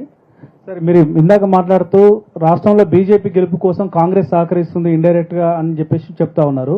కానీ ఇటీవల కేసీఆర్ గారు కానీ మీరు కానీ ఎవరు మాట్లాడినా రేపు ఎన్నికల తర్వాత రాష్ట్రంలో ఈ ప్రభుత్వం ఉండదు, ఈ ప్రభుత్వం కూలిపోతుంది, మనం మంచి రోజులు వస్తాయని చెప్పేసి అంటున్నారు. అంటే దీన్ని బట్టి ఎవరితో అగ్రిమెంట్ మిత్రమా, మేము కేసీఆర్ గారు సంగారెడ్డి సభలో ఏం మాట్లాడిందంటే ఈ ప్రభుత్వం 5 ఏళ్లు ఉండాలని కోరుకుంటున్నాము. ఈ 5 ఏళ్లు ఉంటేనే పాలేందో నీళ్ళేందో తేలుతుంది. 5 నెలలనే తేలిపోయింది కదా. కరెంటు మున్పట్లెక్క వస్తలేదు, మంచినీళ్ళు మున్పట్లెక్క వస్తలేవు, దవాఖాన్ల కేసీఆర్ కిట్ వస్తలేదు, కళ్యాణ లక్ష్మి చెక్ వస్తలేదు, ఇవాళ ఇవన్నీ పంటలు ఎండిపోతున్నాయి. ఇవన్నీ ప్రజలకు అర్థమైంది. ఇంకా 5 ఏళ్ళు ఉంటే ప్రజలు మమ్మల్ని భుజాల మీద ఎత్తుకొని మళ్ళీ మా ప్రభుత్వాన్ని తీసుకొస్తారు, మా పార్టీని తెస్తారు. అందువల్ల మాకేం లేదు. ఇలా ఎవరంటున్నారు? వాళ్ళ పార్టీ నాయకులు, కాంగ్రెస్ పార్టీ నాయకులు అంటున్నారు. బీజేపీ నాయకుడు మహేశ్వర్ రెడ్డో లేకపోతే సంజయ్ గారో వాళ్ళ నాయకులు మాట్లాడుతున్నారు ఈ ప్రభుత్వం ఉండదు, ఆగస్టు సంక్షోభం వస్తుంది, ఇది అవుతుందని. బీఆర్ఎస్ అనడం లేదు. మాకు ఒకటే ఉంది, మీరు 5 ఏళ్ళు ఉండండి, ప్రజలకు ఇచ్చిన హామీలన్నీ అమలు చేయండి. ఒక్క హామీ కూడా తప్పకుండా మీ 420 హామీలు అమలు చేయాలనే కోరుకుంటున్నాం. మీరు ఎప్పుడు ఈ డిఫెక్షన్స్ గవర్నమెంట్ కూలిపోతుంది అని టాక్ వచ్చేటప్పుడు తెలంగాణలో ఎప్పుడు ఒక మాట వస్తుంది, హరీష్ రావు గారు ఏకనాథ్ షిండే అవుతారు అన్నది. దానికి మీ రియాక్షన్ ఏంటి? మీ తెలుగు బాగా ఇంప్రూవ్ అయింది ఉమా గారు. నాకు తెలుగు బాగానే వస్తుందండి, నేను ఇప్పుడు భయపడతాను ఇక్కడ మాట్లాడడానికి, లేకపోతే బాగానే మాట్లాడతానులేండి. అయితే ఉమా గారు ఇట్లాంటి క్వశ్చన్ కొన్ని 100 సార్లు ఆన్సర్ చేశాను. నేను పదవి కంటే వ్యక్తిత్వానికి ప్రాధాన్యత ఇస్తాను. I don't want to lose my character for a post. ఎందుకంటే పదవి రావచ్చు, పదవి పోవచ్చు, పోయిన వ్యక్తిత్వం మనిషి జీవితంలో పొందలేడు. క్యారెక్టర్కు వ్యక్తిత్వానికి ప్రాధాన్యత ఇచ్చే వ్యక్తిని. ఏదైనా పార్టీ నిర్ణయానికి కేసీఆర్కు లోబడే హరీష్ రావు ఉంటాడు తప్ప he will never become Eknath Shinde or anything else. Harish Rao గారు నమస్కారం. యూసుఫ్ బాబు, ప్రజాపూరు. ప్రస్తుతం తెలంగాణ రాష్ట్రంలో మైనార్టీ వర్గాలు ప్రజా సంఘాల్లో ఒక ఆందోళన కనిపిస్తుంది, చర్చలు జరుగుతున్నాయి. మాస్కులలో కూడా అక్కడక్కడ చర్చలు నడుస్తున్నాయి. మీరు చర్చలలో నాకు తెలియదు, నిన్న ఫ్రైడే నేను మాస్క్ ఏమంటే బీఆర్ఎస్ పార్టీ పూర్తిగా కనుమరుగు కాబోతుంది, దాని ప్లేస్లో బీజేపీ వస్తుంది, అయితే రాష్ట్రంలో ఇబ్బందులు వస్తాయనే దాని మీద ప్రజల్లో చర్చ నడుస్తుంది. మీ దృష్టికి వచ్చిందా? వస్తే మీరు అంటే ఒక ప్రాంతీయ పార్టీ అనేది ఇక్కడ అవసరం అనే ఒక ఉంది, ఎందుకంటే తెలుగుదేశం పార్టీ ఎట్లా లేదు ఉన్నా కూడా. యూసుఫ్ బాబు గారు, your question is a very valuable question and a good question. ఆ ప్రశ్నలోనే సమాధానం ఉంది. ఇవాళ ఈ రాష్ట్రంలో బీజేపీ లాంటి మతతత్వ పార్టీ వస్తే మైనార్టీలకు రాబోయే రోజుల్లో ఇబ్బందులు వస్తాయి. రావద్దంటే ఏం చేయాలి మరి? ఆ మైనార్టీలు అందరూ ఒకటై ఇలా బీఆర్ఎస్ పార్టీని కాపాడుకోవాలి. It is your responsibility now. All minorities should think. మీరందరూ కూడా ఈ బీఆర్ఎస్ పార్టీని కాపాడుకుంటేనే ఆ స్పేస్ ఇంకొక జాతీయ పార్టీ వాళ్ళు వచ్చి ఇక్కడ ఆక్యుపై చేసుకోవద్దంటే ఇలా ముస్లిం మైనార్టీలు, క్రిస్టియన్ మైనార్టీలు అందరూ కూడా బీఆర్ఎస్ పార్టీకి పార్లమెంట్ ఎన్నికల్లో ఓటేసి బీఆర్ఎస్ పార్టీ అత్యధిక సీట్లు గెలుచుకోవడం ద్వారా మీరు అన్నటువంటి మతతత్వ పార్టీని రాష్ట్రంలో రాకుండా ఆపే అవకాశం ఉంటుంది. ఇవాళ మేము స్పష్టంగా చెప్తున్నాం, ఎట్టి పరిస్థితుల్లో మేము బీజేపీతో కలవము, మతతత్వ శక్తులతో మేము కలవము, మేము సెక్యులర్గా ఉంటామనేది మా పార్టీ ముందు నుంచి చెప్తూ వచ్చింది, ఆచరిస్తూ వచ్చింది, భవిష్యత్తులో కూడా ఆచరిస్తాం. అందువల్ల దట్స్ వై ఐ అపీల్, అవి మేరా స్పీచ్ మేము బి బోలా. అందువల్ల మీరు దయచేసి ముస్లిం మైనార్టీలు అందరూ కూడా ఈ కాంగ్రెస్ ఏంటంటే జాతీయ స్థాయిలో చూపించి ఆటోమేటిక్గా మాకు మైనార్టీ ఓట్లు పడితే అని ఒక ప్రయత్నం చేస్తుండ్రు. ఇవాళ ఇంకొక ఇంపార్टेंट विषय मैं और एक बात भी बोलना चाह रहा हूँ. बहुत सारे जगहों में कांग्रेस पार्टी 3rd प्लेस में है और जहां पर कांग्रेस पार्टी 3rd प्लेस में है, आप कांग्रेस को वोट डालने में बीजेपी को फायदा पहुंच सकता है. अब देखिए मेदक है, सिकंदराबाद है, एग्जाम्पल बोल रहा हूं, ऐसा बहुत सारे सीट है. अब सिकंदराबाद में दानम नागेंद्र 3rd प्लेस में है. आप माइनॉरिटीज दानम नागेंद्र को वोट डालने में किसका फायदा हो सकता? बीजेपी का फायदा हो सकता. वहां पर नंबर 1 में बीआरएस है. अगर से आप बीआरएस को डाले तो एक सेक्युलर पार्टी जीत जाएगा, बीजेपी को हम हरा सकते हैं. जैसा मेदक है वहां बीआरएस नंबर 1 में है, आप वहां कांग्रेस तो 3rd प्लेस में है, वहां वोट डालने में फायदा बीजेपी को पहुंच सकता. आप लोग सोचना चाहिए, पार्लियामेंट सीट वाइज सोचना चाहिए. सेक्युलर पार्टी को जिताने के लिए आपस में कौन सा फाइट किसके पार्टी में बीच में हो रहा है, नहीं तो बीजेपी को रुकाना है, बीजेपी से टकरा लेना है, कौन सा पार्टी ले सकता है. आप लोग सोच के पार्लियामेंट वाइज सोच के भी आपका निर्णय होना चाहिए. సార్ నేను హిందీ మిలాప్, నా పేరు వికాస్ జగతాబ్. ఇప్పుడే మీరు చెప్పారు సంకీర్ణ ప్రభుత్వం వస్తుంది కేంద్రంలో, రీజనల్ పార్టీ నుండి ప్రధానమంత్రి అవుతారు. బీజేపీ కూడా అదే చెప్పేది, మీరు ఒక బలమైన ప్రభుత్వం కావాలంటే మోదీకి ఓటు వేయాలి, లేకపోతే సంవత్సరానికి ఒక ప్రధానమంత్రి, నేను ప్రధానమంత్రి అవుతా అని మన దేశ అభివృద్ధికి ఆటంకాలు కలిగిస్తారు. అందుకే ప్రధానమంత్రి కోసం మోదీ గారే అవసరమని చెప్తున్నారు. వికాస్ గారు, ఈ దేశంలో సంకీర్ణ ప్రభుత్వాలు ఏర్పడలేదా? ఆ ప్రభుత్వాల్లో ఈ దేశం ఏమైనా దెబ్బతిన్నదా? దేశాన్ని కాపాడలేదా వాళ్ళు? మోడీ గారు ఏం కాపాడిండ్రు బాబు? పేదరికం పెరిగింది, ఆకలి పెరిగింది, నిరుద్యోగం పెరిగింది, రూపాయి విలువ పడిపోయింది, సిపాయి విలువ పడిపోయింది. ఏమిచ్చిండ్రు మీరు? అంత బలమైన ప్రభుత్వం మరి మోడీ గారి ప్రభుత్వం ఉంటే what is that people got? ప్రజలకేమొచ్చింది? ప్రజలకు మీ 10 ఏళ్ల బలమైన ప్రభుత్వంలో ఏ వర్గం బాగుపడ్డది? ఇవాళ ప్రపంచంలో రేటింగ్లో చూస్తే పేదరికంలో ఇండియా అట్టడుగున ఉన్నది, ఆకలిలో అట్టడుగున ఉంది. రూపాయి విలువ మీరు ఎక్కినాడు 60 రూపాయలు ఉంటే ఇలా 83 రూపాయలకు పడిపోయింది. Day by day it is going down. ఆహార ధాన్యాల దిగుమతి పెరిగింది. నూనె ఇతర దేశాల నుంచి దిగుమతి చేసుకుంటాం, మంచి నూనె, వంట నూనె ఇతర దేశాల నుంచి దిగుమతి చేసుకుంటా ఉన్నాం. మీరు ఎక్కడ ప్రగతి సాధించారు? నిరుద్యోగం పెరిగింది. సంవత్సరానికి 2 కోట్ల ఉద్యోగాలు ఇస్తామన్నారు. మీరు ఇంత బలమైన ప్రభుత్వమే కదా, ఏవి 20 కోట్ల ఉద్యోగాలు? మేక్ ఇన్ ఇండియా అన్నారు. What happen to make in India? What is the progress in make in India? What is that you have achieved in 10 years? You are such a strong person, then what happen to make in India? Harish garu నమస్తే అండి. నా పేరు పద్మరాజు, నవ Telangana. Sir, మీరు ఆర్థిక శాఖ మంత్రిగా కూడా పనిచేశారు. అయితే ఇప్పుడు 6 గ్యారెంటీల గురించి చెప్పారు, రేవంత్ గారు 6 గ్యారెంటీ గురించి. అయితే మీ మొదటి 2014లో ఇచ్చిన మేనిఫెస్టోలో 2 కీలకమైన అంశాలను బీఆర్ఎస్ విస్మరించినటువంటిది అంశం. ఒకటి, దళితులకు 3 ఎకరాల భూమి, అంటే అది వాళ్ళ యొక్క ఆర్థిక స్వావలంబనకు ఉపయోగపడి ఉంటుంది. రెండవది నిరుద్యోగ భృతి. ఈ రెండింటినీ కూడా అమలు చేయలేకపోయినటువంటిది ఒక విమర్శ. రెండో ప్రశ్న, ఇప్పుడు మామూలుగా కేసీఆర్ వాణి చెప్తే స్పందన బాగా వస్తుంది, ఆయన బయటికి వెళ్ళిన తర్వాత విపరీతమైన మార్పులు వస్తాయని చెప్తున్నారు. అలాంటి కేసీఆర్ గారు అసెంబ్లీకి ఎందుకు రాలేకపోతున్నారు, ఒక ప్రధాన ప్రతిపక్ష నేతగా, ఒక ఎమ్మెల్యేగా? Thank you Vikas. ఈ 2 క్వశ్చన్లు గతంలో ఆన్సర్ చేశాం వికాస్. సో మొదటిది, మేము 2 గ్యారెంటీలు అమలు చేయలేదు అన్నారు. ఓకే, మేము చెప్పిన దాంట్లో 80% అమలు చేశాం. 1, 2 మేము చేయలేదు. కానీ కాంగ్రెస్ పార్టీ 6 చెప్పి 5 చేయలే కదా బై సాబ్. ఇప్పుడు నేను 5 ఏమేం చేయలేదో కూడా మీకు చెప్పాను. దట్టు 100 రోజుల్లో చేస్తామని బాండ్ పేపర్ మీద రాసిచ్చారు మీరు. నంబర్ 1. నంబర్ 2, మొదటి సంతకం అన్నారు, అసెంబ్లీలో చట్టబద్ధత అన్నారు. పోనీ డబ్బులు ఖర్చు పెట్టడానికి అవసరం లేని ప్రజల్ని రోజు కలిసే ప్రజాపాలన కూడా చేయలే కదా మీరు. రెండో పాయింట్ నేను చెప్పాలనుకున్నది, మేము మేనిఫెస్టోలో చెప్పకపోయినా, ఎన్నికల సమయంలో హామీ ఇవ్వకపోయినా చాలా చేశాం. Where we felt that people are needed and ప్రజలకి ఇది అవసరం అనుకున్నటువంటి major issues like Rythu Bandhu.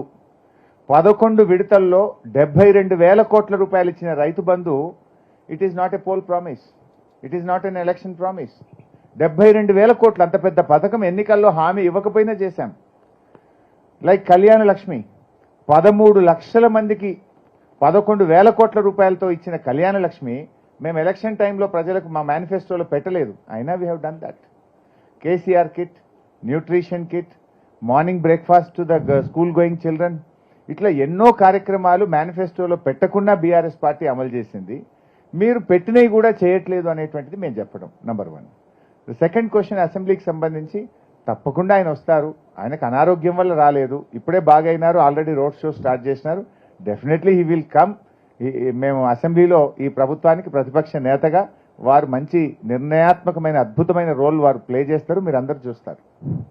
Sir నమస్తే, నా పేరు భూమేష్, ఆంధ్రప్రభ.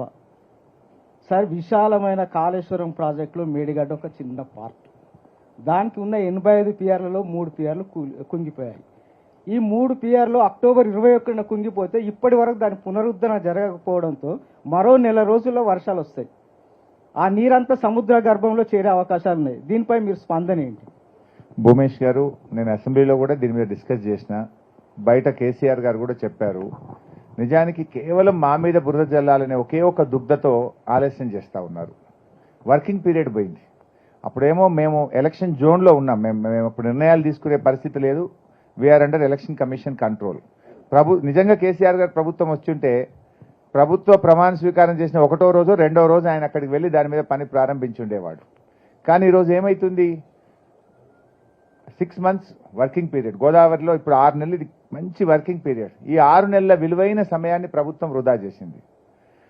రాజకీయంగా మమ్మల్ని ఏదైనా బదనాం చేయాలంటే there are many forums, there are many areas you can fight with us, but not at the cost of the farmers. ఇలా లక్షల మంది రైతుల ప్రయోజనాలు, కోట్ల మంది ప్రజల త్రాగునీటి ప్రయోజనాలని ఫనంగా పెట్టి దాన్ని పక్కకు పెట్టడం అనేది ఇది రాజకీయంగా దుర్మార్గం. ఇది ప్రభుత్వం చేయకూడనటువంటి పని. అంటే ఇలా కేవలం మమ్మల్ని బదనాం చేయాలని రేవంత్ రెడ్డి గారు కొన్ని లక్షల మంది రైతుల ప్రజల నోట్లో మట్టి కొడతా ఉన్నారు. నిజంగా ఆయన చేయాలనుకుంటే, ఈ ప్రభుత్వం సీరియస్గా తీసుకుంటే ఇప్పుడు మళ్ళీ జూలైలో మనం మోటార్లు నడిపే విధంగా దాన్ని తెచ్చుకోవాల్సిన అవకాశం ఉండేది. ఎన్డీఎస్ఏ పేరు మీద పెట్టి రిపోర్ట్ వచ్చినాక చేస్తాము అంటున్నారు. మీకు ఇక్కడ ఒక విషయం చెప్పాలి, పోలవరం అనే జాతీయ ప్రాజెక్టు కట్టింది కేంద్ర ప్రభుత్వం, వాళ్ళే కట్టిండ్రు. ఇదే NDSA. NDSA is part and parts of CWC. ఆ కేంద్ర ప్రభుత్వం కడుతున్న పోలవరం డయాఫ్రేమ్ వాళ్ళు కొట్టుకుపోయి 5 ఏళ్ళు అయింది. 5 ఏళ్ళు అయినా ఇప్పటికీ ఎన్డీఎస్ఏ రిపోర్ట్ రాలే బైసాబ్. మరి అది మీరే కట్టిండ్రు, ఆడెందుకు ఎన్డీఎస్ఏ రిపోర్ట్ రాదు 4 ఏళ్ళు అయినా 5 ఏళ్ళు అయినా? అంటే వాళ్ళ శాంటిటీ ఏంది అని నేను అడుగుతా ఉన్నా. ఇక్కడనేమో హడావిడిగా 5 రోజుల్లో ఇచ్చిండ్రు అప్పుడు ఒకటి, because elections are there to defame. Within 5 days they have given the report. అక్కడ 5 ఏళ్ళు అయినా రిపోర్ట్ ఇవ్వలేదు. ఆ ఎన్డీఎస్ఏకున్న శాంటిటీ ఏంటి? ఇలా మనకు ఎన్నో అవకాశాలు ఉంటాయి. ఇంటర్నేషనల్ ఎక్స్పర్ట్స్ ఉంటారు, నేషనల్ లెవెల్ ఎక్స్పర్ట్స్ ఉంటారు, మన ఇంజనీర్లు ఉన్నారు. దాన్ని రెక్టిఫై చేసి వర్షాకాలంలో నీళ్లు పంపు చేస్తే మనకు మేలు అవుతుంది. ఇప్పుడు మల్లన్న సాగర్లో నీళ్లు ఉన్నాయి బైసాబ్, అర్జెంటుగా ఇవాళ ఈ ప్రభుత్వం హడావిడిగా పైప్ లైన్ వేసి హైదరాబాద్ నీళ్లు తెస్తున్నది. మల్లన్న సాగరే లేకపోతే, కాళేశ్వరమే కట్టకపోతే ఇవాళ హైదరాబాద్కు నీళ్ళు వచ్చినా? ఇవాళ నీళ్లు తెచ్చుకుంటున్నావు కదా నువ్వు, పైకి మమ్మల్ని విమర్శిస్తున్నావు, కానీ అదే ఇవాళ హైదరాబాద్కు జీవన ధార అవుతుంది.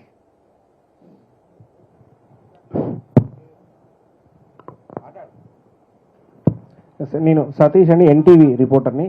సార్, ఈ పార్లమెంట్ ఎన్నికల్లో మీకు ఏ పార్టీ నుంచి గట్టి పోటీ అనుకుంటున్నారు? రాష్ట్రంలో అధికారంలో ఉన్న కాంగ్రెస్ పార్టీయా, కేంద్రంలో ఉన్న బీజేపీయా? ఏది మీకు గట్టి పోటీ అనుకుంటున్నారు? మీరు ఎన్ని సీట్లు గెలవబోతున్నారు సార్? మొదటిదేమో కాంగ్రెస్ బీజేపీ కంటే 2 పార్టీల కంటే ఎక్కువ సీట్లు మేము గెలుస్తాం, నంబర్ 1. నంబర్ 2, కొన్ని ప్లేసెస్లో కాంగ్రెస్తో పోటీ ఉంది, కొన్ని ప్లేసెస్లో బీజేపీతో పోటీ ఉంది. అది parliament to parliament, candidate to candidate అది వేరీ అవుతుంది. సార్, నేను కుమార్, V6 వెలుగు నుంచి. సార్, రీజనల్ పార్టీస్ నుంచి ఎవరో ఒకరు పీఎం అవుతారని మీరు చెప్తున్నారు కదా, కేసీఆర్ గారికి ఏమన్నా అవకాశం ఉందా? సో నేను ప్రిడిక్షన్ చేయలేను, ఆస్ట్రాలజిస్ట్ను కాదు. Let us see post election సినారియోలో ఎట్లాంటి సిచ్యువేషన్ ఎమర్జ్ అవుతుంది అనే దాన్ని బట్టి చూద్దాం. సార్, నా పేరు సవీన్ సార్, స్వతంత్ర టీవీ. కాంగ్రెస్ పార్టీ నిన్న విడుదల చేసిన మేనిఫెస్టోలో మీరు 7 మండలాలు ఆంధ్రాకి ఇచ్చారని చెప్తున్నారు. అందులో భద్రాచలం అభివృద్ధికి ఆటంకంగా ఉన్న 5 పంచాయతీలు తిరిగి తెలంగాణలోకి తెస్తాము, హైదరాబాద్కు సుప్రీంకోర్టు బెంచ్, నీతి ఆయోగ్ రీజనల్ ఆఫీస్, పాలమూరు రంగారెడ్డికి జాతీయ హోదా, ఇట్లాంటివి ఎట్లా చూడాల్సి ఉంటుంది? బీఆర్ఎస్ పార్టీగా మీరేం చెప్తారు? ఇది పెద్ద జోక్ కదా బాయ్ సాబ్. Let me finish. It's a big joke కదా కాంగ్రెస్ పార్టీ ఆ మాట చెప్పడం.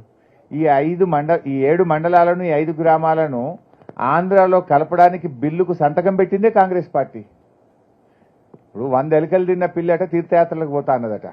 ఇది అలా కలిపిందే మీరు కదా, ఈ ఊర్లను కలిపిందే మీరు. మళ్ళీ వాపస్ తెస్తాను ఎవరి చెవుల పువ్వు పెడుతున్నారు. ఆ రోజు అపోజ్ చేసింది మేం బాయ్ సాబ్. ఇక బీజేపీ బిల్లు ప్రవేశపెట్టింది, బిల్లుకు మద్దతు ఇచ్చింది కాంగ్రెస్ పార్టీ. నువ్వు మళ్ళీ ఇలా వాపస్ చేస్తా అంటే నంబర్ 1. నంబర్ 2, పాలమూరుకు జాతీయ ప్రాజెక్ట్ అన్నారు. ఇది కూడా జోక్ కదా బాయ్ సాబ్. ఆ రోజు రాష్ట్ర విభజన బిల్లు తయారు చేసేటప్పుడు కాంగ్రెస్ పార్టీ పోలవరంను జాతీయ ప్రాజెక్టు పెట్టినరు. ఆ రోజే పాలమూరో కాళేశ్వరమో జాతీయ ప్రాజెక్టు పెట్టుంటే ఇవాళ మనకు కూడా పోలవరం లాగా వచ్చింటుండే కదా. ఆ రోజు బిల్లులో పెట్టకుండా తెలంగాణకు అన్యాయం చేసింది కాంగ్రెస్ పార్టీయే. అంటే ఇవాళ ప్రజల్ని మభ్యపెట్టడానికి మొన్న అసెంబ్లీ ఎన్నికల ముందు గోల్మాల్ ప్రచారము 6 గ్యారెంటీలతో ఎట్లా చేసిండ్రో ఇప్పుడు పార్లమెంట్ ఎన్నికల ముందు కూడా అదే తరహాలో ఇదో డ్రామా చేస్తుంది కాంగ్రెస్ పార్టీ. సార్, శ్రీకాంత్ మహాన్యూస్ నుండి సార్. ఇక్కడ సార్, రిజర్వేషన్ల మీద బీజేపీ రద్దు చేయాలని చూస్తుంది, బీఆర్ఎస్ స్టాండ్ అయింది దీనిపై సీఎం గారు పదే అడుగుతున్నారు. బైసా, ఈ 2 పార్టీలు డ్రామా ఇది, కాంగ్రెస్ బీజేపీ. నువ్వు కొట్టినట్టు చేయి, నేను ఏడిచినట్టు చేస్తా, నేను ఏడిచినట్టు చేస్తా, నువ్వు కొట్టినట్టు చేయి అన్నట్టున్నది కాంగ్రెస్ వాళ్ళది, బీజేపీ వాళ్ళది. ఒకవైపు బీజేపీ వాళ్ళు ఏమంటుండ్రంటే హిందువుల ఆస్తులు గుంజుకొని ముస్లింలకు పంచి పెడతారు అని బీజేపీ వాడు మాట్లాడతాడు, రిజర్వేషన్లు రద్దయితాయని కాంగ్రెస్ వాడు మాట్లాడతాడు. ఈ 2 జరిగే పనే బైసా? మన కాన్స్టిట్యూషన్ పర్మిట్ చేస్తుందా? సుప్రీంకోర్టులో రాజ్యాంగ ధర్మాసనం లేదా? ప్రజలు ఊరుకుంటారా? ఇవేవి జరగవు. ఈ రెండు పార్టీలు కూడా ఓట్ల కోసం ప్రజల సెంటిమెంట్ని రెచ్చగొడుతున్నారు. ఇక్కడ రెండు పార్టీలు ఏం నాటకం ఆడుతున్నాయి? 10 ఏళ్ళు అధికారంలో ఉన్న బీజేపీ 10 ఏళ్లలో దేశ ప్రజలకు ఏం చేశామో చెప్పి బీజేపీ ఓటు అడగాలి. కానీ అది అడుగుతలేరు. మంగళసూత్రాలు పోతాయి, మీ ఆస్తులు పోతాయని బీజేపీ మాట్లాడుతుంది. కాంగ్రెస్ ఏం మాట్లాడాలి? 5 నెలలుగా రాష్ట్రంలో అధికారంలో ఉన్న కాంగ్రెస్ పార్టీ ఈ 5 నెలల పాలనలో ప్రజలకిచ్చిన హామీలు అమలైనయా లేదా, గత ప్రభుత్వం కంటే మెరుగ్గా ఏం చేసినామో చెప్పి కాంగ్రెస్ ఓట్లు అడగాలి. కానీ వీళ్ళు తమ పాలనల గురించి చెప్పుకునే పరిస్థితులు అంతా రివర్స్ గేర్ కదా బై సాబ్. కరెంటు వాయ్, మంచినీళ్ళు వాయ్, పంటలు ఎండిపోయి, దవాఖానలు ఖరాబ్ అయిపోయాయి, రివర్స్ గేర్ నడుస్తుంది. చెప్పుకునే దిక్కు లేక, అవకాశం లేక రిజర్వేషన్ అనేటువంటి ఒక అంశాన్ని తెచ్చినారు. దేన్ని కూడా బీఆర్ఎస్ అంగీకరించదు. బీఆర్ఎస్ రిజర్వేషన్లు పెంచాలని, రిజర్వేషన్లను రాష్ట్రాలకే పెంచుకోవడానికి అనుమతి ఇవ్వాలని 2 సార్లు అసెంబ్లీలో తీర్మానం చేసి కేంద్ర ప్రభుత్వానికి పంపాం. బీఆర్ఎస్ ఎంపీలు ఢిల్లీలో లోక్సభలో దీని మీద కేంద్ర ప్రభుత్వాన్ని నిలదీసిండ్రు. 1. 2, హిందువుల ఆస్తులు ముస్లింలకు పంచినా, ముస్లింల ఆస్తులను హిందువులకు పంచినా బీఆర్ఎస్ ఒప్పుకోదు. అందరికీ భారత రాజ్యాంగం ఇక్కడ ఈ దేశంలో బతికే ప్రతి పౌరుడికి సమాన హక్కు కల్పించింది తప్ప ఒకనాస్తి ఒకని పంచడాన్ని మన రాజ్యాంగం, మన కాన్స్టిట్యూషన్ ఒప్పుకోదు. ఇద్దరికి కూడా తెలుసు, వాళ్ళకి రిజర్వేషన్లు పోవని కాంగ్రెస్ వాళ్ళకి తెలుసు, ఆస్తులు పంచారని బీజేపీ వాళ్ళకి తెలుసు. కేవలం ఓట్లు కొల్లగొట్టడానికి, ప్రజలను సెంటిమెంట్ పేరు మీద ఓట్లు పొందడం కోసం ఆడుతున్న డ్రామా ఈ రెండు పార్టీలు. ఒక దేశంలో అధికారంలో ఉన్నాడు, ఒక రాష్ట్రంలో అధికారంలో ఉన్నాడు. మీ పాలనకు రెఫరెండం, మీ పాలనలో ప్రజలకు ఏం చేశారో చెప్పి ఓట్లు అడగాలి తప్ప ఈ పిచ్చి డైలాగులు మీరు కొడుతున్నారంటేనే మీరు ఫెయిల్ అయిపోయినరు. మీ పాలనల గురించి చెప్పుకునే పరిస్థితి మీకు లేదు. మీ పరిపాలన అట్టర్ ఫ్లాప్ అయింది కనుకనే ఇలాంటి అంశాలను తెరమిద్దేస్తున్నారు. Thank you. We can now wind up, but before that one last thing. ఇక్కడైతే సార్ మీరు సార్, నేను శ్రీనివాస్ ముద్ర. సార్, ఇప్పుడు రాజకీయాల్లో నైతిక విలువలు పోతున్నాయని మీరు అంటున్నారు. సేమ్ టైం వాళ్ళు అక్కడి నుంచి వచ్చిన వాళ్ళని వీళ్ళు తీసుకుంటారు, వీళ్ళ నుంచి వచ్చినప్పుడు వాళ్ళు తీసుకుంటారు. ఇప్పటికైనా అంటే మీ పార్టీ ఇప్పటికైనా కూడా ఒక స్టాండ్, అంటే నెక్స్ట్ టైం మేము అధికారంలో వస్తే బిఫోర్ మీ పార్టీలోకి వచ్చేటప్పుడు వాళ్ళకు ఉన్నాయన్ని వదిలేసిన తర్వాతనే తీసుకుంటామని ఏదైనా స్టాండ్ ఏమన్నా తీసుకొని స్పెసిఫిక్ గా హామీ ఇవ్వగలుగుతారా? ఇప్పటికే ఈ అంశం మీద కేసీఆర్ గారు చాలా స్పష్టంగా చెప్పిండ్రు. తప్పకుండా ఆ దిశగా పార్టీ ఆలోచిస్తుంది. Okay, thank you so much. I think we'll wind up there since it's already 1 p.m. Thank you so much, Harish Rao Garu, and everyone else who participated in this very lively discussion. ఈ meet the press కార్యక్రమానికి విచ్చేసిన మన అతిథి హరీష్ రావు గారికి, అలాగే మోడరేటర్గా విచ్చేసిన ఉమా సుధీర్ గారికి, కార్యక్రమంలో పాల్గొన్న ప్రింట్, ఎలక్ట్రానిక్ మీడియా సహచర జర్నలిస్ట్ మిత్రులందరికీ నేను హృదయపూర్వకంగా కృతజ్ఞతలు తెలుపుకుంటున్నాను. మిత్రులారా, రేపు 11 గంటలకు కేంద్ర మంత్రి, బీజేపీ రాష్ట్ర అధ్యక్షులు కిషన్ రెడ్డి గారి మీట్ ద ప్రెస్ కార్యక్రమం నిర్వహించబడుతుంది.